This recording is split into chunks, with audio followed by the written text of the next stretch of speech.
Hey yo, what's up man? Setiap di Fitbar in here.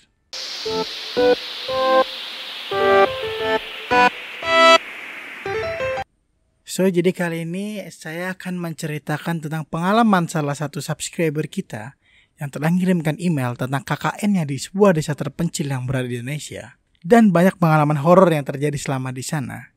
Dan kita akan memasuki ke segmen Scare Horror. Setiap di Fitbar cerita horor.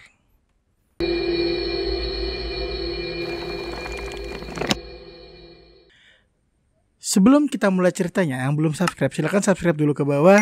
Ada tulisan subscribe warna merah dipetik sampai berubah berwarna jadi abu-abu dan nyalakan lonceng notifikasinya. Dan selamat datang di Setiap di Fitbar. Jadi cerita ini saya akan menjadi orang pertama atau orang yang menceritakan atau sebagai si pengarang cerita.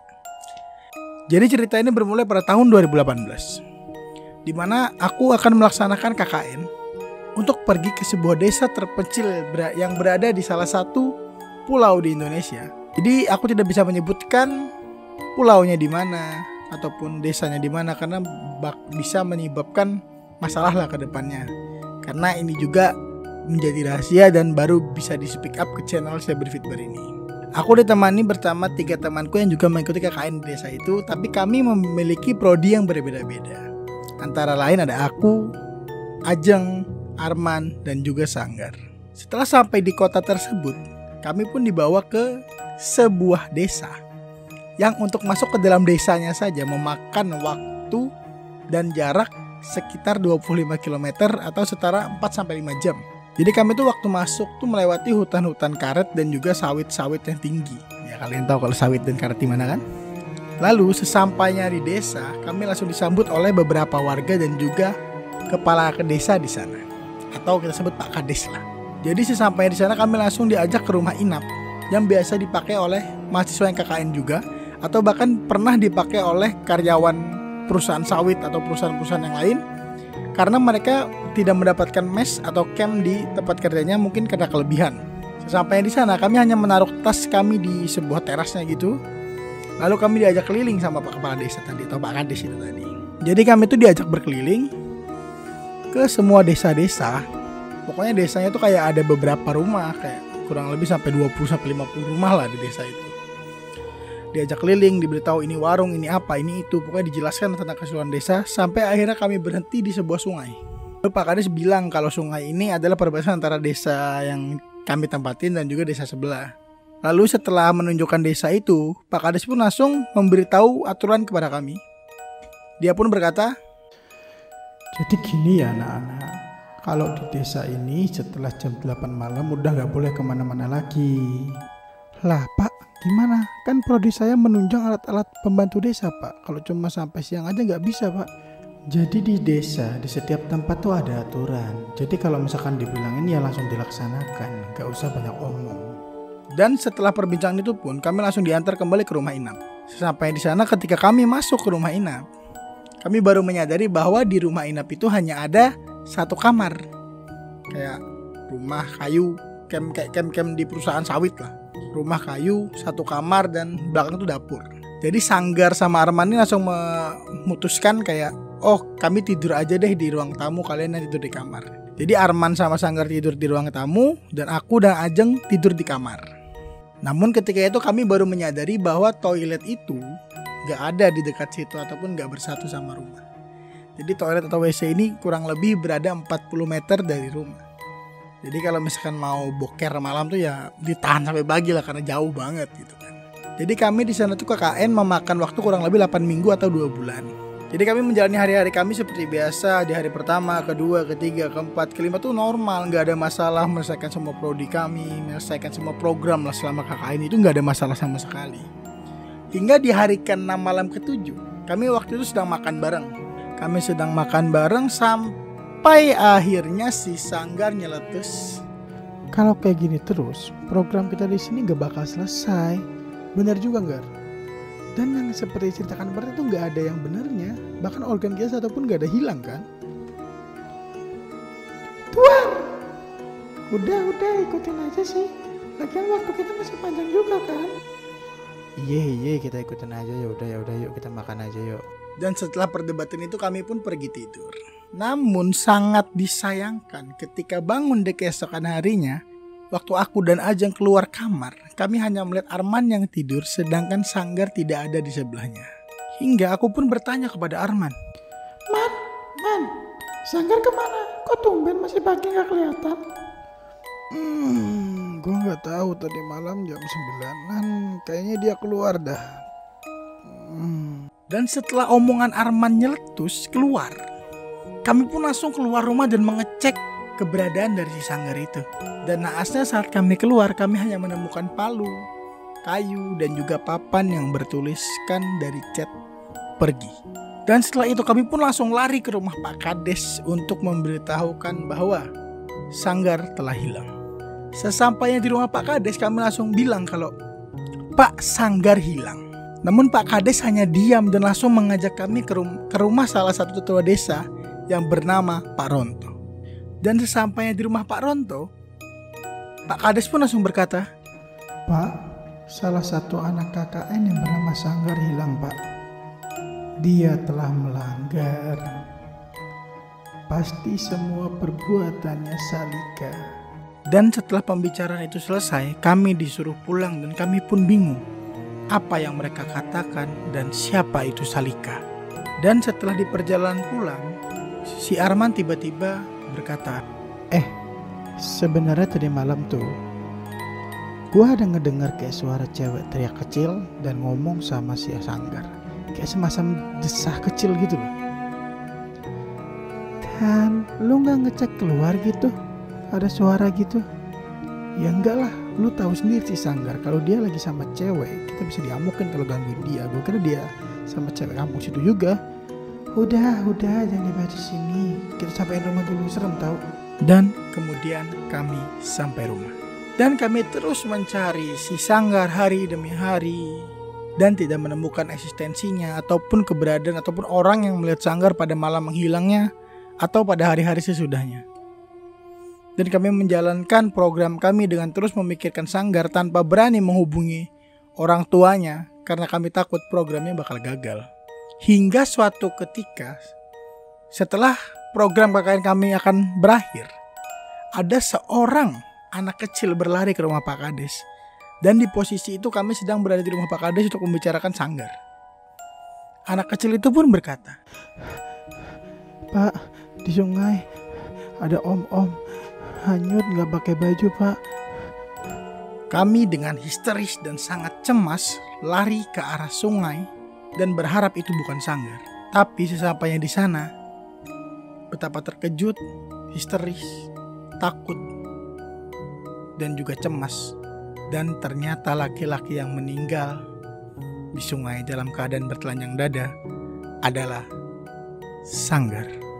Jasad Sanggar pun langsung kami bawa ke desa untuk dibersihkan dan juga ditaruh di tempat yang lebih nyaman gitu. Namun Pak Kades menyuruh kami untuk membawa ke desa sebelah. Menurut Pak Kades, desa ini sangat sulit akses masuknya dan mobil bahkan tidak bisa masuk lewat jalur itu. Sehingga kami harus menyeberang sungai membawa jasad Sanggar dan bawa ke desa sebelah. Sesampai di desa itu, para warga desa yang berada di sana terkejut dan bertanya, kalian datang dari mana? Dari desa sebelah, Pak. Tapi tidak menggubris itu, mereka langsung membawa mayat Sanggar ke musola untuk dimandikan. Saat dimandikan, keluarga Sanggar pun datang setelah kami hubungi dan membawa jasad Sanggar kembali ke kota, dan kami disuruh ringkes-ringkes barang dan untuk kembali bersama mereka. Mau tidak mau kami pun kembali, tapi sebelum kembali ke desa yang sebelah ini, kami kan berada di desanya Pak Kades itu, Ajeng ditarik tangannya oleh Pak Kades dan diajak berbicara. Sontak Ajeng langsung bertanya, Pak, siapa itu Salika? Pak Kades hanya terdiam dan berkata, kemari Jeng, bakal saya jelaskan. Jadi Pak Kades menjelaskan bahwa Salika itu adalah salah satu wanita desa yang cantik rupawan. Kecantikannya itu bahkan membuat seluruh orang di desa, bahkan desa sebelah, tergila-gila oleh kecantikannya. Namun berbanding terbalik dengan kecantikan rupawannya, hatinya sangat busuk. Jadi Salika ini ketika ada orang yang melamar, datang, dia tidak suka, dia langsung menghina si laki-laki. Lo kayak kamu tuh miskin bangsat gitu, jelek lagi gitu. Pokoknya dihina-hina lah. Kayak kita tuh gak sejajar, aku cantik kamu jelek. Pokoknya buruk banget, hati itu gak bisa memperlakukan pria itu dengan baik. Sampai ketika di suatu malam tepat jam 8:20 Salika diculik. Dia diculik oleh beberapa pria yang telah ditolak dan dihinanya, kemudian diperkosa hingga tewas. Dan mayatnya dibuang ke sungai tepat jam 9 malam. Dan kemudian Salika ditemukan tewas. Dan dari kejadian itu, setiap ada pria yang keluar lebih dari jam 9 malam, dia akan diculik oleh Salika lalu dibunuh. Jadi penduduk sekitar mengenalnya dengan Salika sebagai urban legend daerah situ. Dan setelah itu Ajeng pun kembali ke kami dan pergi ke desa sebelah. Lalu kami pulang ke kota. Di perjalanan Ibu Sanggar berkata, bagaimana Sanggar bisa meninggal? Lalu kami menjelaskan. Lalu Ibu Sanggar berbicara bahwa dia pasti akan menuntut desa ini dan juga akan memberikan hukuman setimpal untuk kepala desa karena membiarkan anaknya hilang gitulah kesan. Namun setelah sampai di kota, kami pun berpisah kan setelah menguburkan Sanggar dan juga ikut acaranya lah.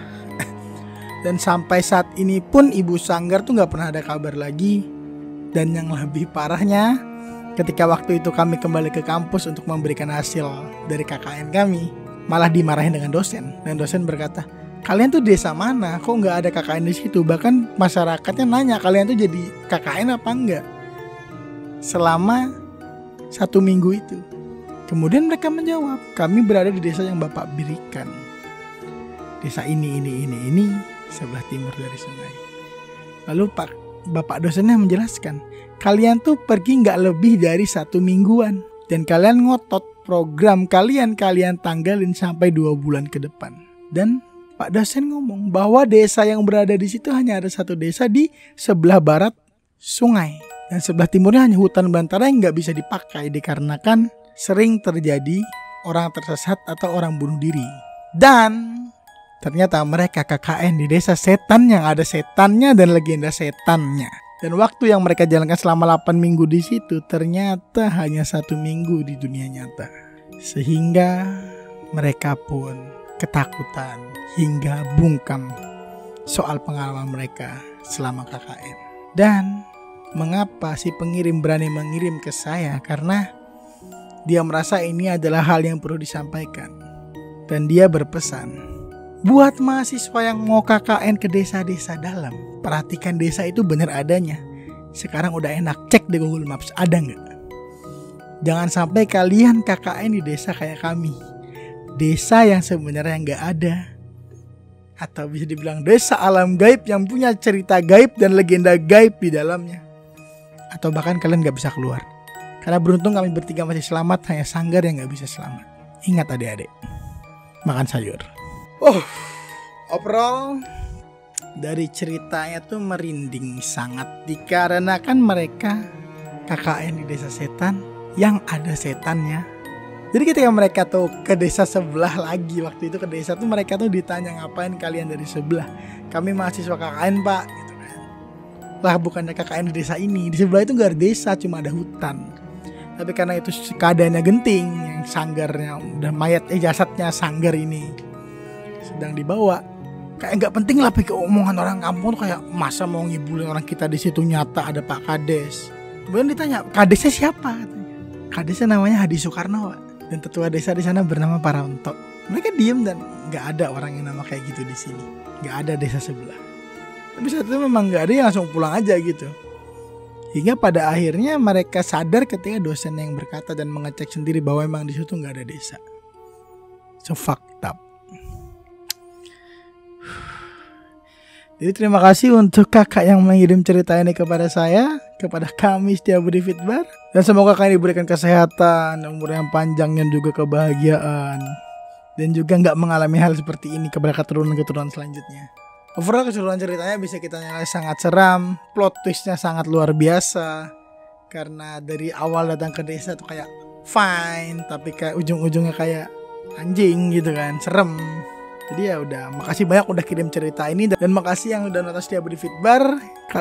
Beri jempol ke atas kalau suka video ini, dan beri jempol ke bawah kalau memang gak suka sama video ini. Jangan lupa subscribe. And remember, don't cry, keep smile. This is Setiabudi Fitbar and we love you.